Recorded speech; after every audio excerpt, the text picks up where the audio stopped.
잠이 오지 않는 밤, 당신의 꿈길에 함께할 감성 에세이입니다. 오늘도 수고 많으셨어요. 수고하고 무거운 삶의 짐을 내려놓고 편안한 쉼이 있는 밤이 되셨으면 참 좋겠네요. 성경 창세기를 주제로 나를 찾아 떠나는 여행을 하고 있는데요. 오늘은 창세기 7장, 남겨진 자.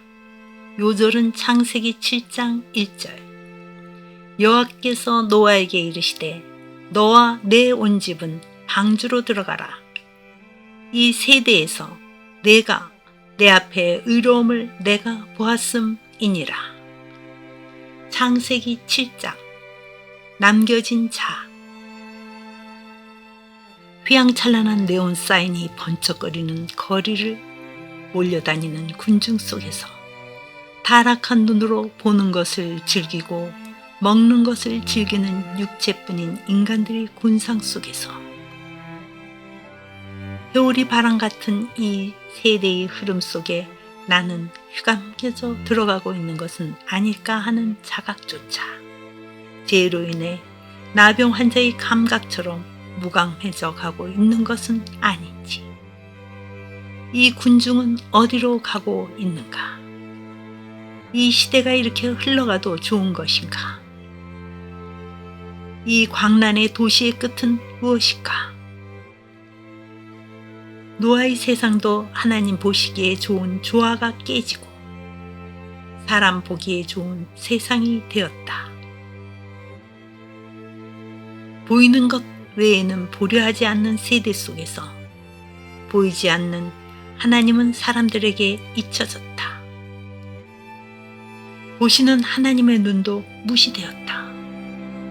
그러므로 그들에게는 첫 번째 후 아담이 하나님의 낯을 피해 나무 사이에 숨었다는 사실을 전설처럼 여기며 비웃었다. 죄는 그토록 빠른 속도로 사람을 부패시켜 갔다. 그러나 한 사람, 노아는 보이지 않는 하나님을 늘 보고 있었다. 보이지 않는 미래도 믿음으로 보고 있었다. 그러므로 그는 오랜 세월 방주를 지을 수 있었다. 보이는 것에 가치를 두고 사는 사람들이 멸시와 조롱의 대상이 되었지만 그는 참아냈다. 하나님은 모두를 보고 계셨다. 무시하는 모든 존재들 속에 노아의 주목의 대상은 하나님의 사랑을 잡아당기고 있었다. 하나님도 노아를 주목하여 보셨다. 그리하여 선택된 노아에게 하나님은 말씀하셨다. 너와 내 온 집은 방주로 들어가라. 이 세대에서 내가 내 앞에서 의로움을 내가 보았음이니라. 보이지 않는 것을 믿음으로 볼 수 있었던 노아와 그 가족들은 방주로 들어가는 축복을 받았다. 들짐승들도 노아와 함께 방주로 들어갔다. 그들은 노아에게 이끌려와서 생명을 보존하게 되었다. 인간 타락 이전에 짐승들에게 이름을 붙여주었던 사역이 노아 안에서 보존되었다. 정결한 짐승은 암수 7씩 취해짐으로 인간이 하나님께 드릴 제물까지 예비되었다. 그리고 그 짐승들은 하나님이 사랑하시는 노아에게 유익한 것임을 하나님도 생각하셨다. 하나님은 악한 세대를 보고 계셨다. 전혀 하나님의 눈을 의식하지 못하고 사는 사랑을 잃은 존재들에 대해 하나님은 결심을 굳히실 수밖에 없었다. 하나님께서 40주야를 이 땅에 비를 내려 지면에서 모든 생물을 쓸어버리기로 선포하시면서도 혹시나 제발 하는 사랑에서 7일이면 하고 또 7일을 기다리셨다. 노아는 여호와의 명하신 대로 일을 다 마쳤다. 노아도 짐승들도 방주로 들어갔다. 이제 안타까운 하나님이 뒤돌아보시는 사랑도 어쩔 수가 없었다. 하나님도 죄악된 세상에서 눈을 돌리시기로 했다. 오직 구별된 노아에게 그분의 사랑의 시선이 집중되었다. 노아가 방주로 들어가자 하나님께서 그를 들여보내시고 문을 닫으셨다. 완전한 구별이 방주의 벽 사이에 생겼다. 선택된 하나님의 자녀와 사람의 자식들은 이제 서로를 볼 수 없게 되었다. 드디어 큰 기품의 샘들이 터지며 하늘의 창문들이 열렸다. 평안하다, 평안하다 하던 자들이 눈에 보이는 실체에 당황할 수밖에 없었다. 보아야 할 것을 보지 못하고 보이는 것만을 탐하던 자들이 종말에 볼 수 있었던 것은 과연 무엇이었을까? 40여 일 동안 퍼붓듯이 장대비가 쏟아졌다. 천하의 높은 산이 다 잠겼다. 보이는 것들은 허무하게 물속에 휩싸이고 살려고 아우성치는 군상들이 처절한 절규와 공포로 이그러진 육체의 울부짖음조차 빗속에 삼켜져 버렸다. 그리고 모든 것이 끝났다. 다 죽었더라. 그들은 쓰레기처럼 땅에서 쓸어버림을 당하고 말았다. 두 갈래의 길이 여기에도 선연히 떠오른다. 다 죽었더라와 남았더라이다. 육체가 되어 살았던 모든 자들이 그들과 함께 저주받은 생물과 함께 모두 죽었다. 육지에 있어 그 코에 생명의 기운이 숨이 있는 것은 다 죽었더라. 그렇다. 모두 죽었다. 고대의 이름을 떨치던 유명한 용사도 모두 죽었다.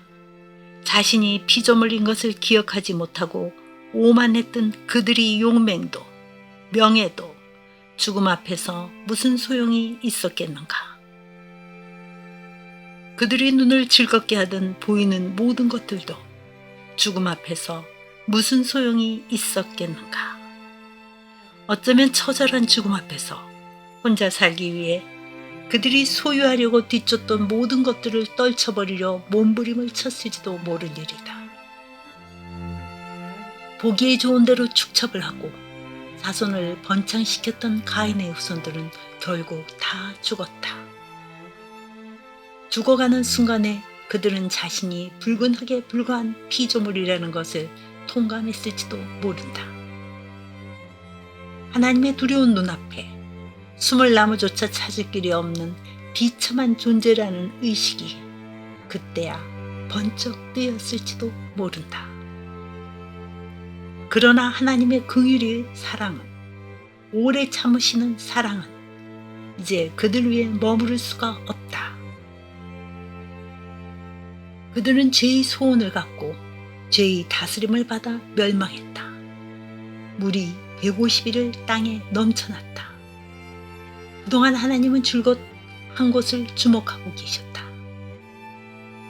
하나님께 남겨진 자들이 있는 곳, 물 위에 떠다니고 있는 방주 속의 노아였다. 노아는 남은 자였다. 홀로 노아와 그와 함께 방주에 있던 자만 남았더라. 노아는 남은 자였다.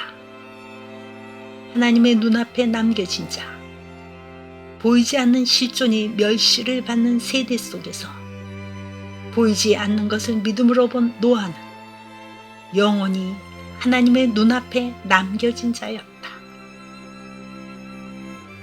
아담과 하와가 하나님의 눈을 피해 숨던 날, 부끄러운 자신의 실존을 처음 확인한 날, 비참한 심판 속에 남겨진 구원의 한 줄. 여자의 후손에 대한 약속이 희망으로 남겨진 그날의 성취를 위해 용서 숨치는 탕류 속이 처참한 홍수 심판 속에서 방주 속에 노아는 소망으로 남겨졌다. 노아의 시대보다 더 보이는 홍수 속을 사는 나는 노아의 소망 한 끝자락을 붙잡고 나에게 질문해 보아야 하지 않겠는가? 나의 눈은 무엇을 보고 있는가? 보는 것의 소유를 위해, 보는 것의 충족을 위해 나는 나의 생을 걸고 있지는 않은가? 내 눈에 보이는 것만이 참다운 실체인가? 보이지 않는 것을 볼 수 있는 눈이 나에게는 열려 있는가? 7장을 마무리합니다. 보이는 것들에 최상의 가치를 두고 사는 이 세대의 군중 속의 나에게 7장이 주는 질문들이 큰 의미로 다가오는 것 같네요. 변화하는 날씨 속에 따뜻한 밤 되시길 기도합니다. 8강에서 뵙죠.